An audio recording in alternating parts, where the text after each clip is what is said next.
It's Monday, so you know what time it is. Time for Monday Morning with Mo. Our intro's not working. There we go.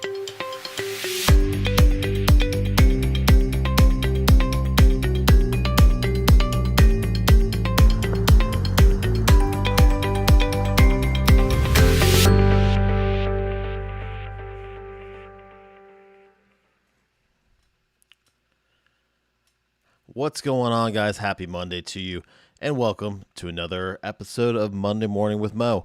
If it's the first time you're joining us, thank you for joining us. And if you don't know, every Monday morning, 8 a.m., we're right here on Facebook and YouTube to answer your legal questions absolutely free. All you have to do is shoot us an email, ask@dewhittlaw.com, or leave us a voicemail, 407-536-6737, and that number will, where is it? Right there. Continue to scroll on the screen during the show, so you can call in anytime. It's a voicemail line. Leave a voicemail. We'll answer a question for you. Hope you guys had a great weekend. I don't remember what on earth I did. I did make a lasagna this morning, though, so I was pretty impressed with myself about that. We're still working on some events. I know I've been saying that for a little while, but we do have some things in the works. Hopefully everything comes together. You know, with this COVID thing, you never know. But keep checking everything out. Keep monitoring the Facebook page. I think we'll have some giveaways coming up soon. We just got some new shirts printed, some new cups, so we'll be giving away all that kind of fun stuff. Maybe even some other random stuff. You never know. So, as always, thank you for joining us, and let's dive into it this morning. So, got a few emails here this morning.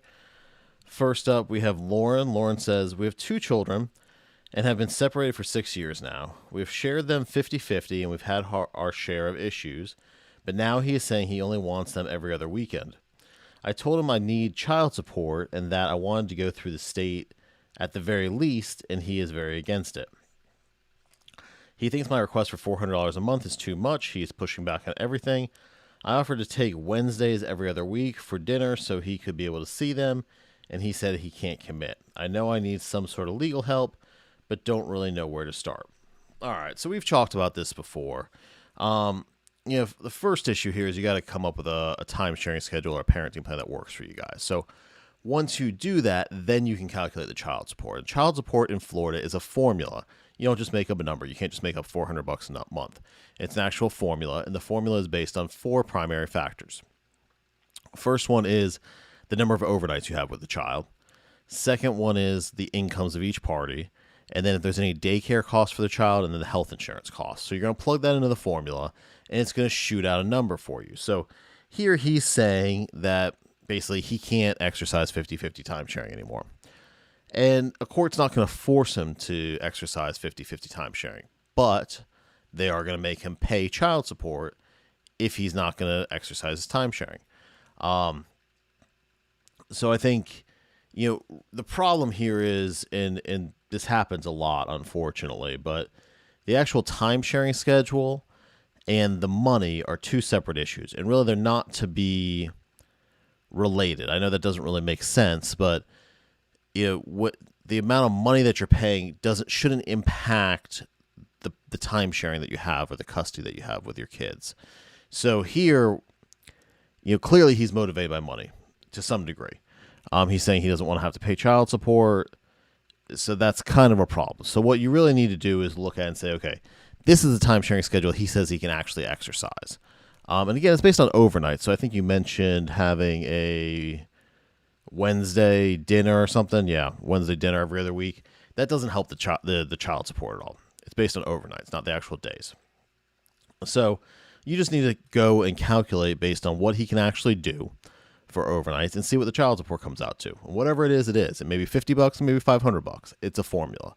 And then once you know what that number is, then you can kind of have a more informed conversation. But you can't just make up a number. You got to plug it into the formula.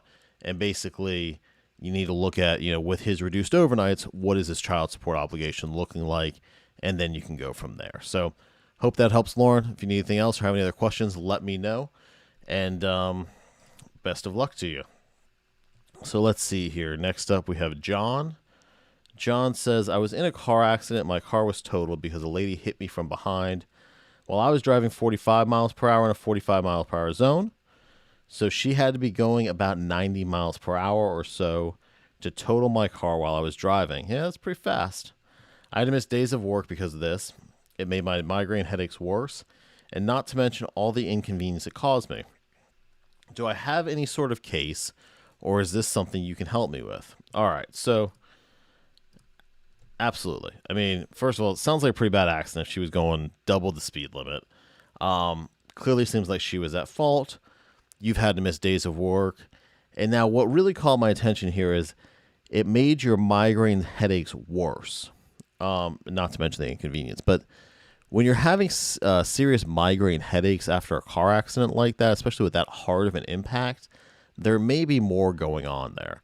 And so I always tell, everyone we ever talk to who's in a car accident, the number one goal is to make sure that you get better.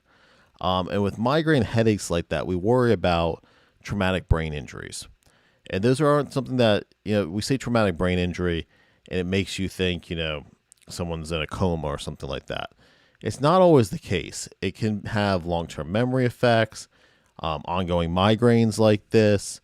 It can impact you in all sorts of ways. So I would definitely want to get that, checked out, as well as you can't be living with having migraines every day. I mean, and there are doctors who do specifically treat that. I've had clients who have gone to see those doctors before. Funny enough, Botox is actually a pretty common treatment for migraines. Wouldn't have guessed that, but it is. So you definitely want to get that checked out. So yeah, absolutely, that's something we can help you with. Happy to point you in the right direction, guide you through the process, but I'm definitely a little worried about those making those migraine headaches worse, because that can be a sign of TBI, traumatic brain injury, and we definitely want to get that checked out. Hopefully, there's nothing serious there, but at the very least, you can't be living with migraines every day. They're debilitating, I know.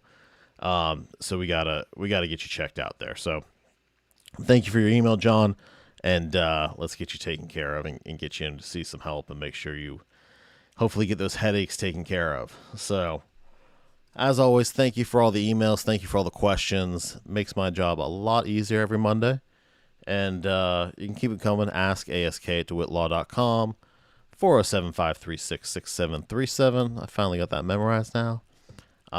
Keep the voicemails coming, and we'll keep answering your legal questions. And we are still doing the Soul Brother Kevin show on Fridays at 7 if you guys want to hang out there as well. I think we finally got the connection issues down a little bit. So, always a fun time. If you remember Soul Brother Kevin from Real Radio, he's now over on 102.5 The Bone in Tampa. And so we link into his show every Friday at 7, do a little segment called You Be the Lawyer. Basically, I give them a legal scenario, and they have to kind of guess the outcome. And it's a fun little time. So, hopefully you can join us for that every Friday at 7. So, beginning of the week, end of the week, you got me on both sides. All right, last question for the morning is also from a John. John says, I sold my property in 2017. The guy who bought my father's mobile home and lot has yet to register it. We're supposed to do it tomorrow at 3 p.m. It was in my name and I had it homestead. Unfortunately, I was unable to homestead my property. Can I get reimbursed for 4 years of property taxes that I had to pay due to him failing to transfer the property into my name? So I'm assuming that you've continued to pay the property taxes for the past 4 years. And my first question would be, why did you do that?